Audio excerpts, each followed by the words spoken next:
Everybody, welcome to I'll Hang Up and Listen, brought to you by Fatty Beer Company, Western New York's premier market and tap room with over 300 beers to choose from at 7 different Western New York locations.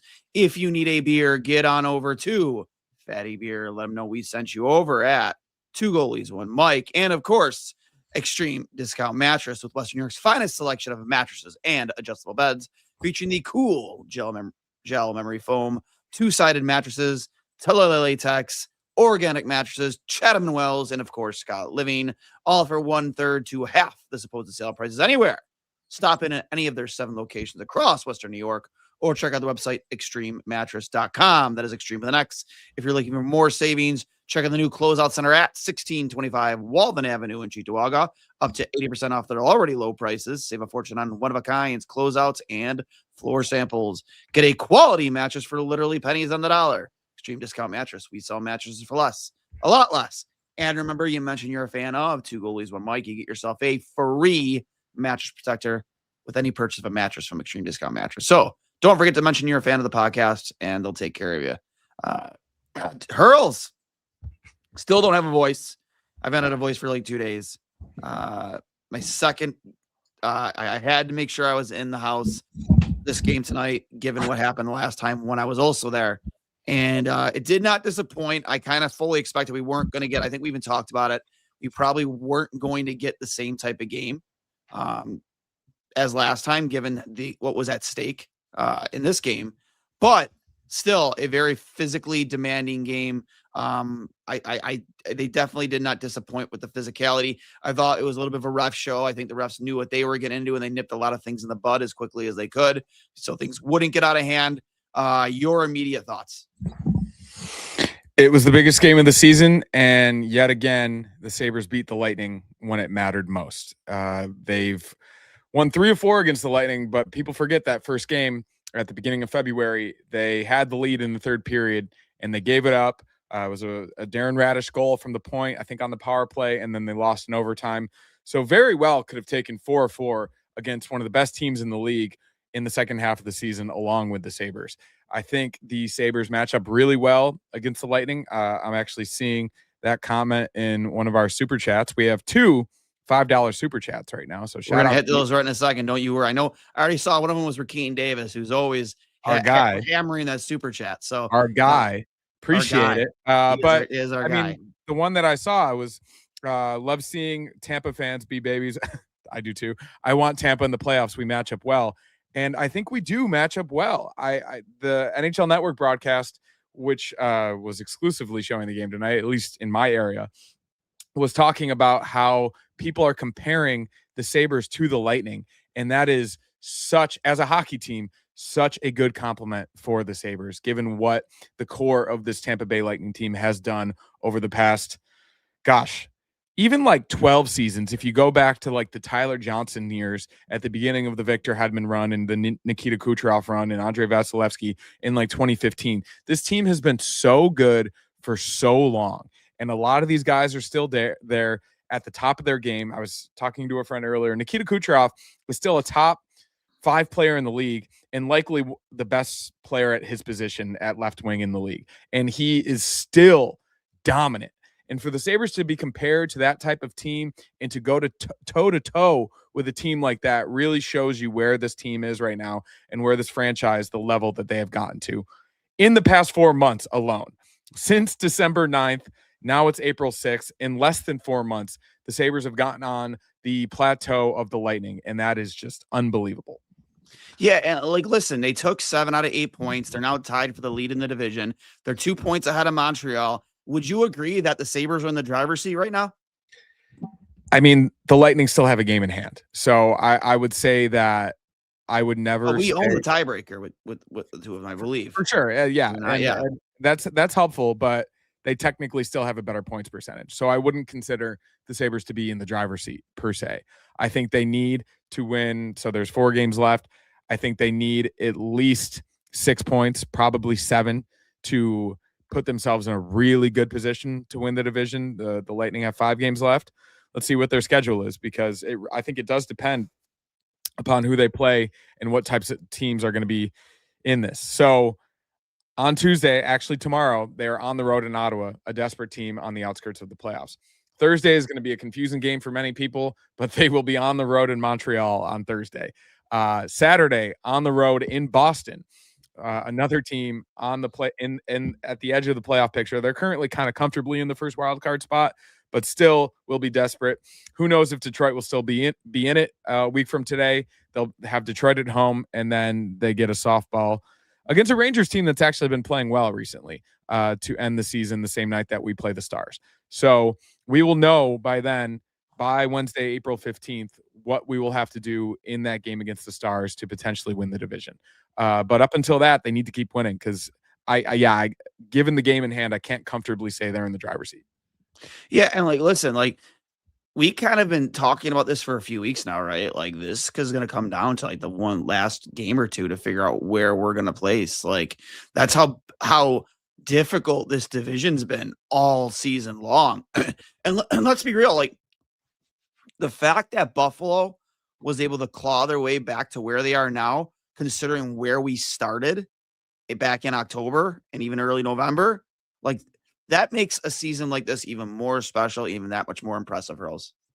Yeah, it's insane. And obviously the last 7 games, I think, were expected at some point, right? It was a grueling schedule. It was a long road trip out here on the West Coast. It was long for me, and I just went to 2 of the games. I can't imagine how those guys felt, especially allowing only 1 goal in the first 3 games of that road trip. Some regression was bound to happen, and it eventually did. It caught up to them. Their expected goals weren't necessarily where they should have been for a long time, and they were getting so many saves, especially from Alex Lyon. So some regression was expected, and it happened. It was a 2-3-2 stretch. But to get I guess that would be 6 points in that stretch, I think is still pretty good. And it's not representative of teams of the past, which would not get those loser points, which would not get games to overtime. So they've learned from their mistakes of years past. I think this group is battle tested from basically playing for their playoff lives since late November, early December, and going on that run that they did in middle of December and into January. Even coming out of the Olympic break, they've had 2 separate 8-game win streaks this season. It's absolutely unbelievable. And to beat a team like the Lightning 3 out of 4 games, as I said earlier, really, really speaks to where this group is right now. They're rising to the moment. They realized, just as we all did, that this was the most important game of the season in front of the home crowd. First game back at home since they've officially clinched the playoffs. I think they realized what they needed to do tonight, especially in that third period. You don't often see this team play a trap per se, and they limited chances as well as they possibly could. Chipped pucks out of the defensive zone, chipped pucks in to the offensive zone, and really limited chances. And UPL, shout out.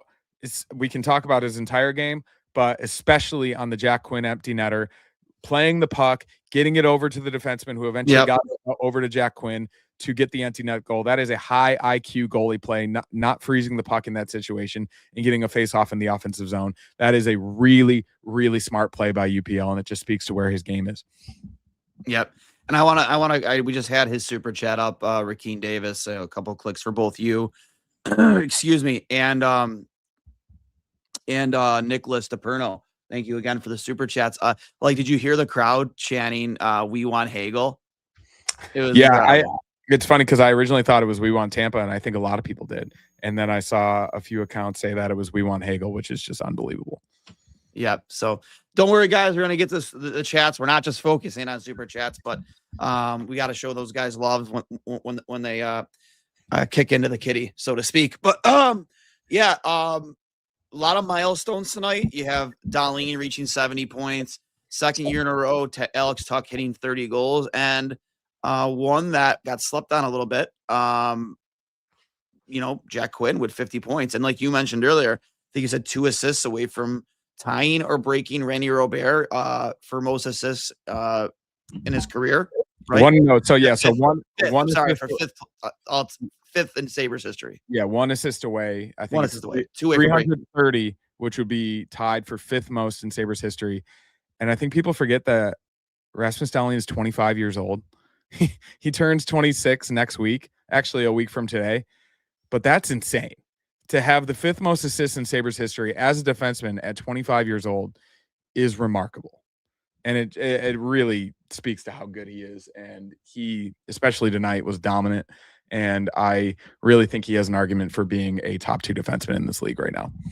You're getting some fashion compliments there with your fit. It's like 80. It's like 85 degrees here. I hope those comments aren't facetious. It's really I do want. I'll pull it up. I'll pull it up in a minute too. There was a tweet from my good buddy, not the Joe Marino, on Sabres Twitter, and how could you possibly vote for John Cooper for Coach of the Year, given what this Sabres team has done to Tampa? 7 out of 8 points. They've honestly dominated them for the most part. I mean, the only loss came on a fluke overtime goal from Gensel. So I mean, how do you not vote for Lindy Ruff? If it's between those two, how do you not vote for Lindy Ruff? Yeah, unfortunately. We're lost. You can't hear you, bud. Unfortunately, I don't think the voters are going to take the head-to-head record for teams into account. I don't think that's typically what they do. They're going to look at the larger picture. And I just know that John Cooper is going to get votes because, at least partially, he's never won. And a lot of people consider him to be the best coach in the NHL, which is fair, but that's not what the award is. The award's not the best coach in the NHL. It is the best coach in the NHL for that season. And if you think that Lindy Ruff has not done as good of a job as anyone to get this Sabres team in a position, especially since the GM was fired, and to keep them focused and to get them out of the rut, last place in the Eastern Conference and eventually to first place in the Eastern Conference and inevitably in contention for the Atlantic Division, breaking a 14-season playoff drought. I don't know how that's not Jack Adams worthy. Personally, I think we're obviously a little bit biased, but objectively, he's done a really good job. And that graphic a couple weeks ago when the TNT panel didn't even mention Lindy Ruff, they were definitely trolling. They had to have been. And if they weren't, then it's just egregious. You cannot. How is he not even on some people's nominations list? That's insanity. I mean, you can't omit him from the ballot. Maybe you vote for somebody else. That's fine. It's your choice. But he is on the ballot. Point blank, period. Yeah, 100%. I do want to give a quick shout out to some of the cool fans that were sitting in our section. Shout out Logan, Nick, and Will. We did interviews with them between the first and second and third. Real beauties. So shout out to you guys. I think you said you'd be watching, and if you are watching, make sure you leave us a comment in the chat. We'll show you some love. Just the crowd was so electric tonight, Hurls. Like producer Steve, we'll post it after the game. He took a video like after the final buzzer, and just like, you know, how the team comes to center ice, and like you said, at the 25-second mark, he said the video doesn't do it justice. That place was loud, man. Really, really, really loud. And I can only imagine what that atrium was like at the end of the game. Yeah, I hope someone took a video of that. I turned up the volume on my phone for that video, and you could feel the rumbling through the phone of how loud it actually was. And I think we all know, having been in that building, how it can actually physically shake. I don't know if that's a good sign for the playoffs, given how old it is, but at least they redid the roof. Either way, you could tell on the broadcast as well. You could hear it, especially after that first Alex Tuck goal. The crowd reaction is going viral online. Spit and Chicklets tweeted it out. A few different hockey accounts. The Bleacher Report tweeted out our video. Yeah, and I think that the reaction to what the crowd sounded like after that first goal and what it's going to be like in the playoff really surprised people, because people haven't necessarily been paying attention to how many straight sellouts there are, but it's been extremely loud. It's been packed for a long time. Even before the run, I was at games over Thanksgiving, and it was completely packed and felt like a playoff atmosphere. The fans never went anywhere. They just wanted to be shown some hope, and that's what they've been given over the past 4 months. And yeah, the broadcast shots of all the beer sabers were unbelievable. It was it was really cool to see. Every single time the crowd was shown, it was either somebody drinking out of one or somebody holding two in a crossing swords motion, and I felt like a proud father. I do want to say I do have a bone to pick with the team right now. So I do have I have a couple bones to pick, but we'll just talk about the one tonight in regards to tonight, because I think tomorrow on Two Goalies, I'm like we could talk about some of the things that were talked in length on Sabres Twitter Day when it came to like pre-sale tickets for season ticket holders and the kind of like just the conversations that were going on that I even got involved with. But there were friends of mine who waited over a half an hour in line tonight for a beer saber and didn't get one because they were selling multiple to Sabre fans. Like an individual Sabre fan could buy multiple. Don't think that's right, considering that it's a limited time only. For sure. And also the fact that they haven't been available since, I think it might have been that first night that I was there that they haven't been available since, or it was like a week after or something in like late November, early December. The supply chain on producing those plastic receptacles. Why not just make them available online at this point, especially for fans overseas? I think they somehow underestimated the demand for something like that. Knowing the fans of Buffalo and the tendencies of people in Buffalo, how could, especially even seeing the response of the game that I was at, like, I don't understand how you couldn't go to the supplier of whoever made the beer saber. They probably cost less than $1 to make, if I'm being honest. It's not a bad idea. And just say like, hey, the demand for these is so unbelievably high. Merchandise is through the roof with this entire. We could make our own. Maybe, yeah, like somebody could probably make their own. I can't imagine it's probably harder than we think it is. But at the same time, the supply does not meet the demand. This is basic economics. And I think a lot of people are upset about it. But the fact that they sold multiple to one individual tonight, I actually even saw it online. That's crazy. That's unbelievable. Like, you don't need more than one. Even the guys we were sitting next to, they had two each in two. There were four of them. They were drinking out of theirs, and they each had one. Like, what? It's just like the playoff tickets. Like, they're gonna go and sell those online for triple the price. And yeah, I personally think that's wrong. I would never sell mine. Just like if I had season tickets, I wouldn't resell them for $350 on the secondary market to likely a Montreal Canadiens fan. If you're loyal to the crest, you're loyal to the crest, and you're loyal to the beer saber. Like, you don't necessarily go online. Maybe you do because you're selfish, but you give them to a friend. You give them to someone that could actually appreciate it, that could take it to the game and actually drink it rather than do nothing with it. I just think that's ridiculous, but it's another conversation for another day. Would we get copyrighted? I mean, if we don't put beer, I mean, how can you copyright what? Well, I mean, someone look up. It's a word. Someone, I mean, I think we can look up if they've copyrighted the design or if there's a patent on the. Is that an invention? I have no idea. But we'll make our own two goalies, one Mike beer sword. I have a lot of friends in the legal field. We can look into this. Yeah, we could definitely. I do want to pull up that tweet real quick from Joe Marino because it's a really, really good one. Let me just pull off our overlay here and bring it up. Gotta love it. Gotta love it. How can you deny that, man? That would be absolutely criminal if he does not win Coach of the Year. So criminal. Man, I'd never seen the Jack Adams trophy. I don't think they give away the trophies that big anymore. You like back in the day, back when he won these awards, like I think it was kind of crazy too because people might not remember. Do you remember what coach presented him that trophy? No, I like up until recently, I forgot that he had even won it because it was so long ago. Just take a guess. What coach presented it to him? Tortorella? Ted Nolan. Oh, love it. What a shitty thing for the league to do is to present Slindy Ruff after he got blackballed out of the league after he won Coach of the Year in 96, 97. He was fired the next year and didn't have a job until the Islanders finally hired him, which was insanity. But I'm 90% positive, maybe somebody can correct me in the chat, that it was Ted Nolan that presented him with the Jack Adams. Sometime life finds a way, especially when Ted Nolan came back after Lindy was fired and he was on the bench yet again. I wonder what Ted Nolan's doing right now. We should get Ted Nolan back for a playoff game. Yo, I have connections that have had him on their podcast. Maybe I don't know. We could see. It's worth a shot, right? It'd be awesome to talk to Ted Nolan. Definitely worth a shot.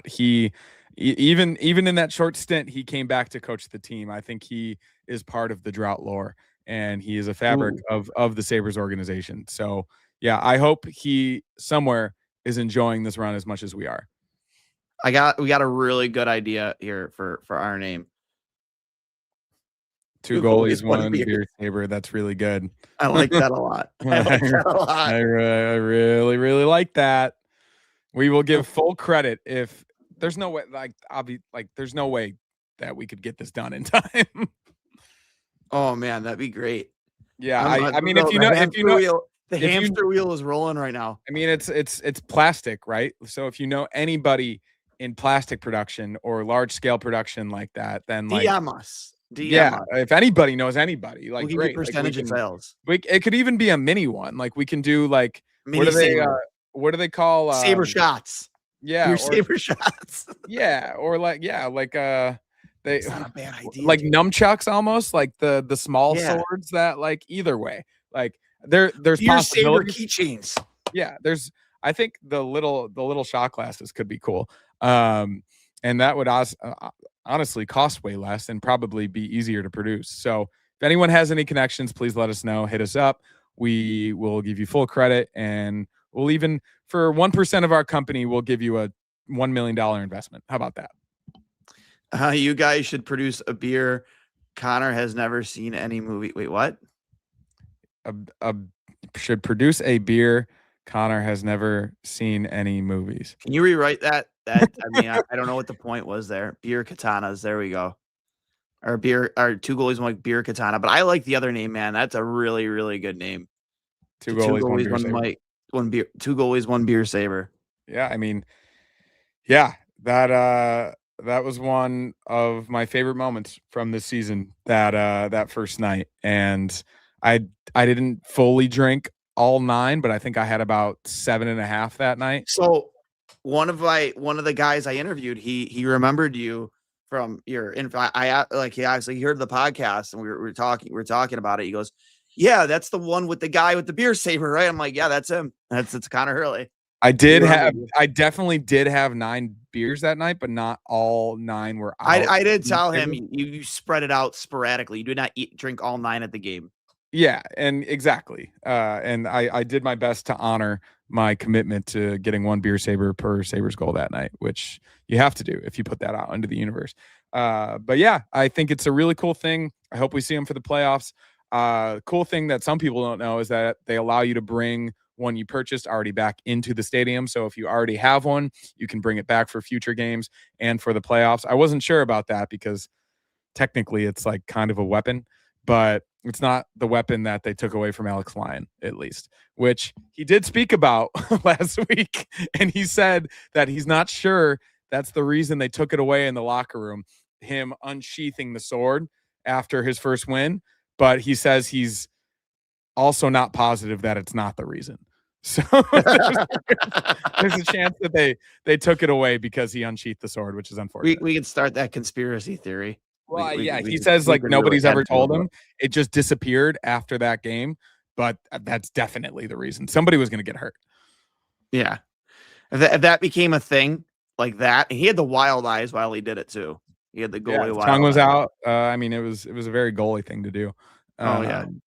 But yeah, speaking of goalies, UPL continued his magical run over the past 2 months. I would say, honestly, since the Olympic break, when unfortunately he got injured and wasn't able to be on Team Finland for the Olympics. I really do believe he would have gotten games there, given their goalie tandem that they had. But either way, obviously a tough spot for him in the middle of the season. He took that time to not be down on himself, clearly got healthy, gained strength, worked on his game, both mentally and physically, and he has been absolutely on fire for the past month and a half, 2 months since they returned. He was really, really good tonight. I don't think that any of the goals were necessarily on him. I think he potentially could have gotten the Gensel one. Somebody mentioned they wanted to save on the Kucherov power play goal. I thought he could have gotten over, but it's Kucherov on the power play, so you can't blame him too much. Yeah, I mean, if it's any other player like on the Tampa Bay, you're probably I'm not gonna split hairs on that. But the third period specifically, they limited chances and they played a really solid defensive game. But in the final 5 minutes, he had a few saves, which were massive. He was really quick going across his net. He covered pucks when he needed to. He was aggressive. He stared down shots in the slot. He is playing at the top of his game right now. And this has been kind of the thing all year, right? I think we always said like Lyon had it for a while. He was, I think, very like 95% of the way there to being the game one starter in the playoffs. And this is what happens with goalie. One guy gets the hot hand and you eventually ride him, not necessarily ride him into the ground, but either way. Right now, I think it's UPL's net for game one, but that could change in the next 4 games. I think it's a good problem to have, and they have 2 goalies they absolutely can trust. Yeah, and I'm assuming Lyon probably gets a net Wednesday night in New York. You'd have to think. I would say so. Yeah, and I mean they've played well as of late, but they haven't been good at home. And I think you need to get him some confidence back, right? Like Saturday was a tough game, obviously having clinched earlier in the day. None of those goals were on him. I think a lot of people can look at that objectively and say that and realize that, but he also hasn't been his best as of late, and that happens to a goalie, especially at his age. But getting him another win, hopefully, and a quality start will be good for him heading into the playoffs, which they're absolutely going to need him. We got a question. Your thoughts on Stanley and Schenn tonight? I think I'm glad he brought this up because I would have forgotten to say it. I think that was probably one of the best defensive games this team has played all season. I thought UPL for the most part saw every shot. I don't think he really had to track too much. I thought defensively they cleared the front of the net. I mean, they made sure that he saw everything, and I can't recall any moment, any like span during this game where I thought, wow, man, we're really hemmed in. Wow, like they really controlled the pace on us there. Like they just didn't. They didn't. I thought we did really good a job at clogging up lanes, controlling their entries, keeping them to the outside.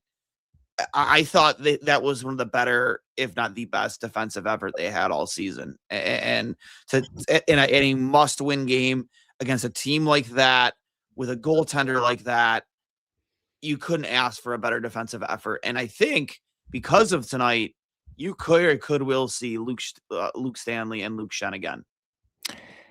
I'm sorry, Luke Stanley, Luke Schenn, not the other way around. Yeah, I hope not. I was nervous every time they were on the ice. A Logan Stanley failed clearing attempt, I guess you could consider it a giveaway, directly led to the Jake Ensel goal.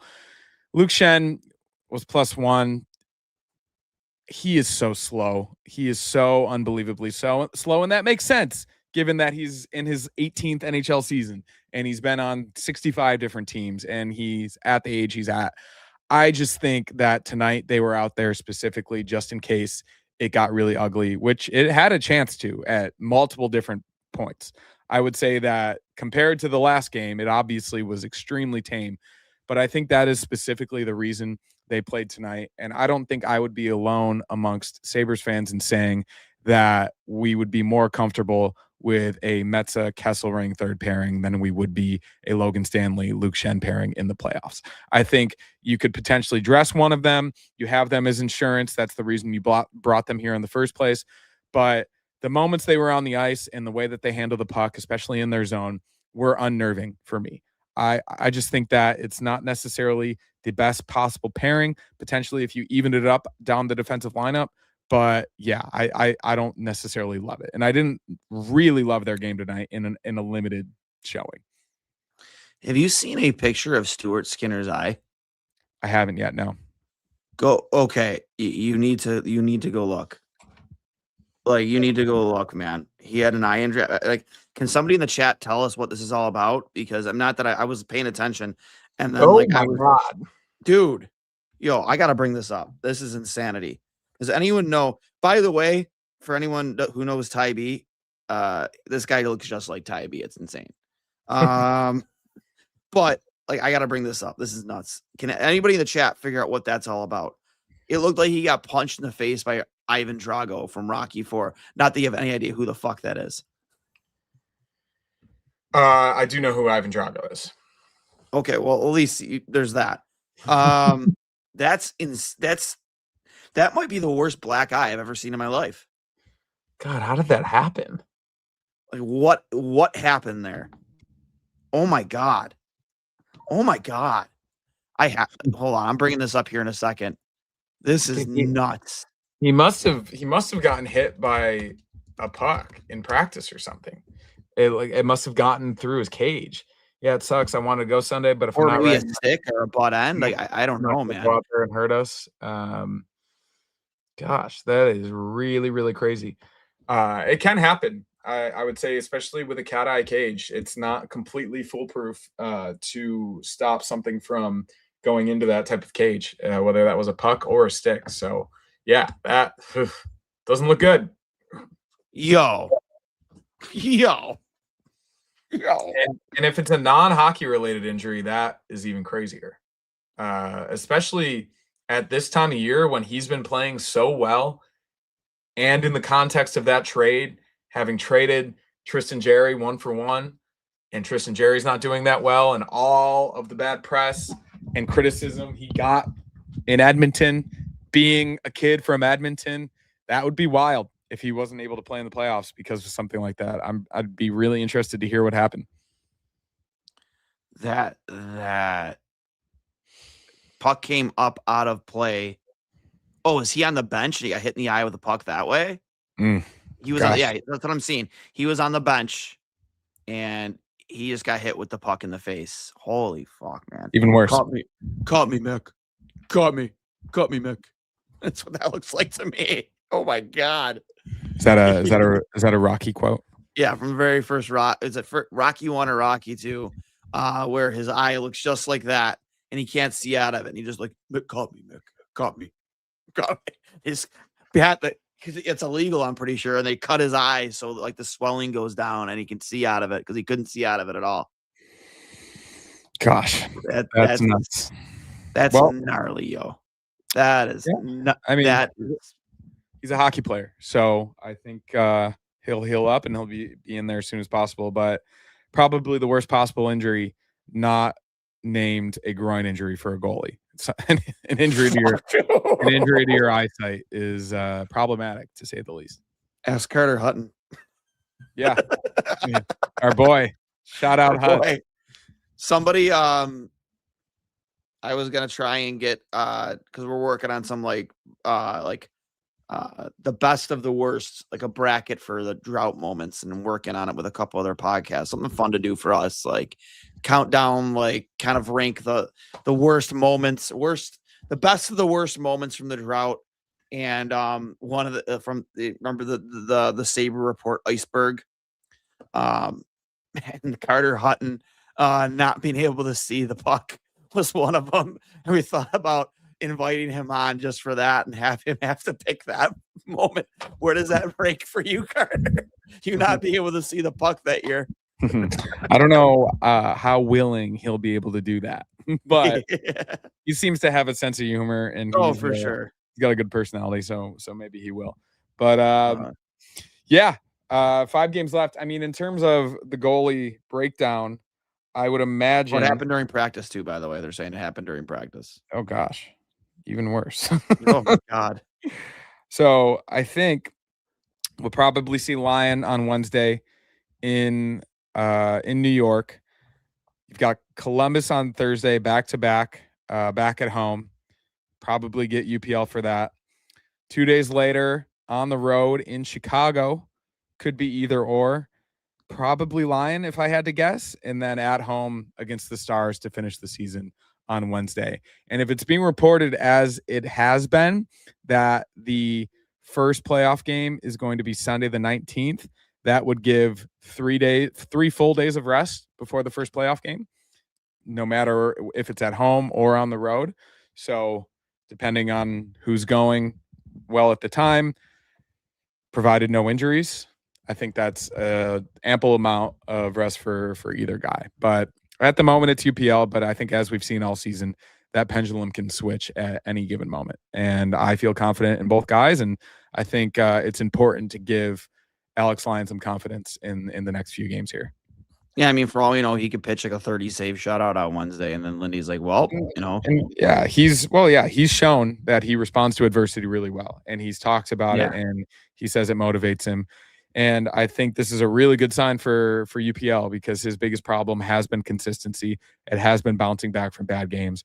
And so far for the past 2 months, it's very similar to the second half of the season 2 seasons ago, which earned him that $4.5 million a year contract. So I am encouraged. I think that the plan all along for this season was UPL to be their number one. They brought in Alex Lyon as a really very capable backup who has done it in a variety of different places throughout the year. But I think the management hoped that UPL played consistent and got back to that level, which earned him that contract. And right now he's proving them right. Yeah. Question here from Paul Hamilton. Watch your language. Actually, a list you most recently joined. Paul first time ever. Did he block you? No, of course not. I got blocked the first time I ever did. I got blocked. Mine was just a GIF, and and it wasn't even me. It was Bryan Cranston saying "fuck," and then what character though was it? Is it Walter White? No, I said it was from Malcolm in the Middle. Oh, I said it was Walter White. Oh, I don't watch TV either. Sure. Either way, I said it wasn't me technically that said it, and then I also apologized because I know it really it irks him, and he did not block me. So shout out. Yeah, I've been on that.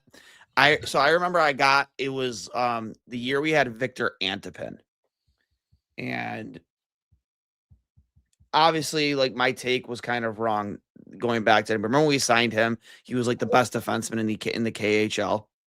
And we were able to sign him, and I said he played like a small handful of games, and then like he was constantly getting benched game after game after game after game after game. And I said, I said the word hell. The word I used was hell. It wasn't anything like egregious. And I said, what the hell, Paul? Like the guy is Russian. He doesn't speak a lick of English. There's nobody that's Russian or even Czech or like that on the team to help like assimilate him like to this culture. It's a big culture shock coming from there to here. Like, it's not easy for a guy like him to assimilate and to have him watch from the press box. You really don't know what you have. And he goes, watch your language, please. And then he goes, and then like next thing I know, I go to click back on his profile and I'm blocked. I literally said the word hell. That was it. Yeah, I got a lot of screenshots of Paul Hamilton saying way worse things than that in the past. Yeah. Oh my God. I don't think he himself is absolved, but neither here nor there. Yeah. Regardless, it was nice to see Josh Norris too get on the score sheet. He's been struggling lately. Absolutely. What a really quick release. Blew it by Vasilevsky. How about that glove save by Vasilevsky tonight too, by the way? Unbelievable. Like just absolutely why he's one of the best in the world. You tip your cap. As a goalie, you have to. And even just as a fan of hockey, I think that he's been doing it at a high level for so long, and his ability, especially at that age, to do a full split, to reach his glove out into that position, to get it in front of his body, and for it to not even like be even close to a goal. Like he was in a really, really marginalized position, and to react in the way that he did, the flexibility, and to get his glove out is just insane. He is so good, but I will say that he didn't necessarily have his best night tonight. I thought he got beaten cleanly a couple times where you don't normally see that. The Josh Norris goal not being one of those, because I think Zach Benson, as he does, got to the front of the net and influenced his sight line a little bit. But Vasilevsky is a goalie I do not want to face in the playoffs. We got another comment here from Connor. Shout out to him, one of my gym buddies. Honestly, Shen Stanley didn't play that bad. I again, granted the play you mentioned earlier, I genuinely didn't hate that pairing tonight. I just didn't. Yeah. Limited time, ice time, obviously, but given Lindy's and the way he does things, I could totally see him rolling them out against New York on Wednesday. Yeah, maybe just to get some ice time and some experience. When's Kessler going to get some ice time? Jesus. Well, Christ. yeah, I mean, it's got to happen at some point. You'd hope so, but I guess we don't know if he's fully healthy. He's said that he is, but maybe he's waiting until his ankle is 100%. I don't know. Either way, they weren't horrible, and I don't want for it to be mistaken that I thought they were absolutely terrible. I just get nervous when they're on the ice because puck retrieving and puck handling isn't their strength, and they're a bit slower, especially compared to our other four defensemen who are extremely quick and move the puck really well, and they're able to pass it really seamlessly and get it out of the zone in quick fashion. And they're able to move the puck up the ice, not even just out of the defensive zone. They jump up into the offensive play too. Not what you're asking from your third pair, and they only played 12 minutes each.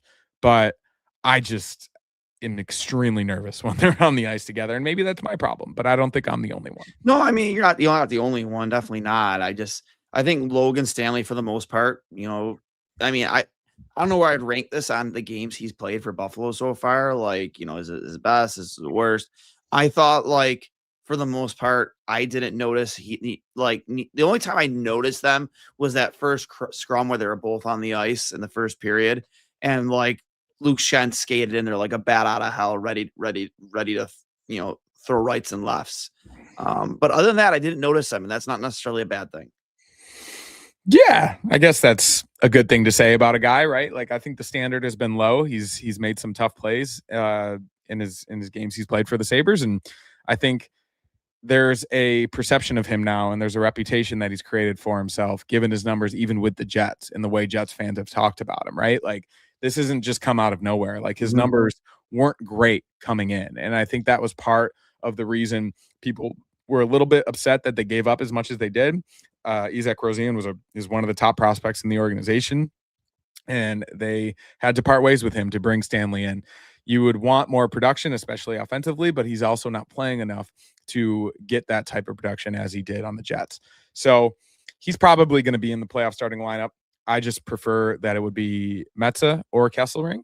I think it's likely going to be Metsä, given how well he's played and the amount of games he's played this season. But I guess we'll see. I think tonight specifically was just for the physical presence of both of them.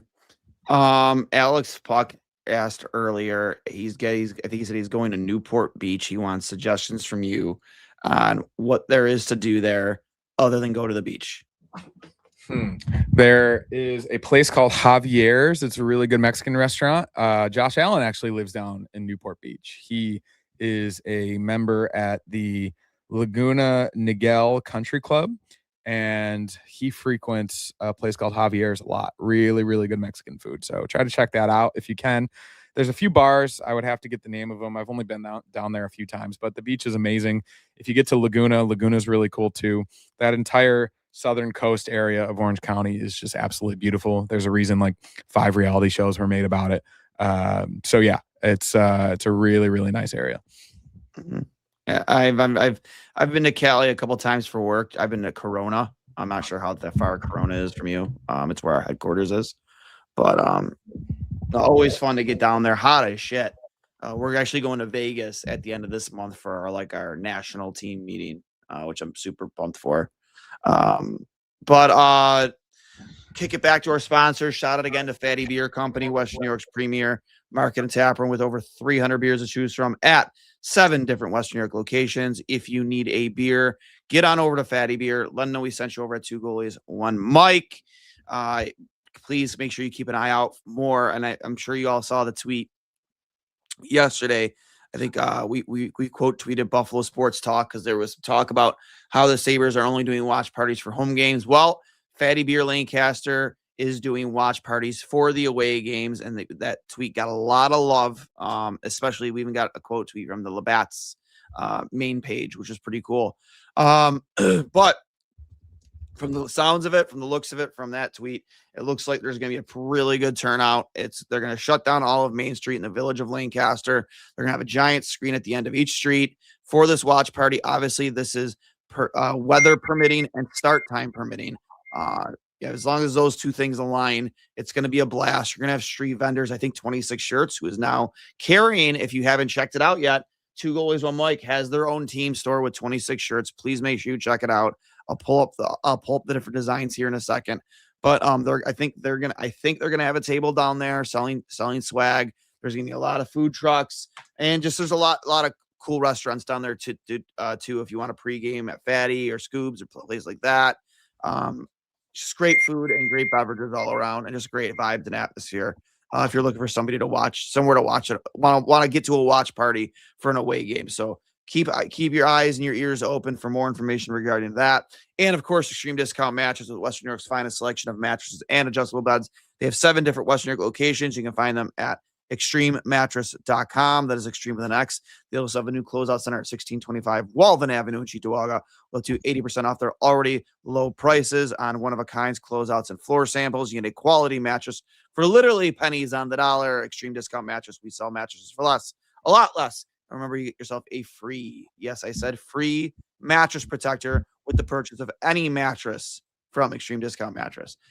Connor, I'm going to let you kick it over to your final thoughts. And I'm going to pull up, and then we're going to go to Inside the Locker Room. And while you're giving your final thoughts, I'm going to pull up our new team store with 26 shirts. Yeah. As we said earlier, massive win in a huge spot. Obviously needed it if you wanted any chance at the division, which they now have. Once again, they kind of got themselves out of it with that 7-game stretch, but not completely, getting a couple loser points in there. But these last 2 games were absolutely worrisome. And I think their reaction after the game against Washington said enough that I think we could have gathered that they would have come out like this. I think that they realized that they weren't able to properly celebrate a monumentous achievement for this franchise, like clinching a playoff berth for the first time in 14 seasons in the way that they should have. In Ottawa first, where I think that was a winnable game, and then against the Capitals on Saturday once they were actually clinched. I think they were a little bit upset about that. So being home for the first time in front of this crowd on Dingus Day with the beer saber back, they played one of their best games of the season. And as you said, the defensive performance was amazing. UPL was really good. And Alex Tuck specifically had one of his best games of the year. So they showed up when they needed to. 4 games left. They got to win at least 3 of them and let the chips fall where they may. Yeah, I couldn't agree with you more. I said I think you kind of disagreed with me earlier that the Sabres are the driver's seat. I think they do really control their own destiny as long as they take care of business with the toughest test being the Dallas Stars for fan appreciation, which I think historically they usually perform pretty well during that game. I imagine it's going to be an absolute fucking riot. Yeah, at KeyBank Center for that game. I guess my just thing on that, like, even if they win all 4 games, there's a chance Tampa wins all 5 of theirs, and that would lose the division. Yeah, and they would still. So I can't say driver's seat at this moment, but they put themselves in a much better spot tonight. And I do believe they hold the tiebreaker for. I could be wrong. Somebody in the chat can correct us. I'll give you a couple clicks, but here is the new 2 goalies, 1 mic team store. We're partnering with 26 shirts, which is exciting. A lot of these designs were made by one of our producers, Jeff Hastley. So shout out to him. Obviously, you have the Finally shirt. Can you see all this, girls? Yeah. The Finally shirt commemorates every year of the drought except for 2026. So that's pretty cool. We have the Welcome to Malintown. Kind of proud of that myself. I came up with that moniker. The Welcome to Malintown shirt, which I think will do with fans will really get behind. They've really kind of turned Malenstein into like a folklore hero along with like Sam Carrick. So Welcome to Malintown, shout out, kind of paying homage to Welcome to Pominville. They wore the same numbers. So that's, I like that one a lot personally. I don't definitely buy myself that one. And then obviously you all saw this image on, floating around on Twitter from that game where Krebs jumped against the glass and he was looking into the eyes of a fan, kind of, paying homage to that. Blue and Gold Till I Die. These are all available at 26shirts.com. Please, each purchase, you're supporting a local fundraiser, whatever fundraiser they're currently supporting at the time. So each individual purchase from our team store, you are helping somebody in need. And of course, the Lion King shirt. It comes on all these shirts come in t-shirts, both fitted and 100% cotton. 2 different styles of t-shirts. They come in crew necks and hoodies as well. Can't go wrong with the Lion King. I've seen already have that one too. It's my favorite design personally. And yeah, there'll be more to come too. We're gonna have our own 2 goalies, 1 mic merch on here eventually too, which I'm pretty stoked for. So if you're looking for some Sabres swag, some from a locally owned business, and you want to pitch in and help somebody in need, make sure you get over to 26 shirts. You go to the collections tab here. Oh, you find friends. You go to 2 goalies, 1 mic, and there we are. So, we'll kick it over to Inside the Locker Room, brought to you by Fatty Beer Company again. Before we get out of here, post-game quotes brought to you by, normally it's Brian Koziel, but I think tonight it may have been. He was off tonight. Well, that's what I thought. But it may have been Derek Kramer. Yeah, he was. I was listening to the pregame show, and he was hosting that, so I would assume it would be Kramer. Let me see if he actually tweeted out. If not, then I'm completely lying to you all, and there won't be any post-game quotes. No, it doesn't look like it. Maybe I'll look at Harrington and see if he tweeted him out. If not, I guess we'll just give our sponsor one more shout out. But I did see some quotes. I did want to from Alex Tuck on the Sabres fans. They're all in. They got our backs and they're excited. They deserve this. So you love to see that. Hearing that from one of our captains and just acknowledging how bought in this fan base is. So again, we didn't get many quotes from the locker room because again, our boy Brian Koziel was off tonight, but he did. Mike Harrington did also follow up again on it. They were in fact, we want Hagel chance coming from the 300 level. So you love to see that. So. Yeah, that is really creative, and I'm happy. Sabres. What are you watching over there? The end of the national championship game. Michigan's up 67-63 with 13 seconds left. It looks like they're going to win, but they just missed 2 free throws. So I was interested to see if UConn could make another miraculous comeback, but it doesn't seem like it. Derek, yes, you can buy one if you live in Canada. Again, just go to the website. They have Canadian dollar options in there too. So yes, you can in fact buy one. So if you live in Canada, we got 10 super chats and now you're selling shirts. I'm definitely going to buy one.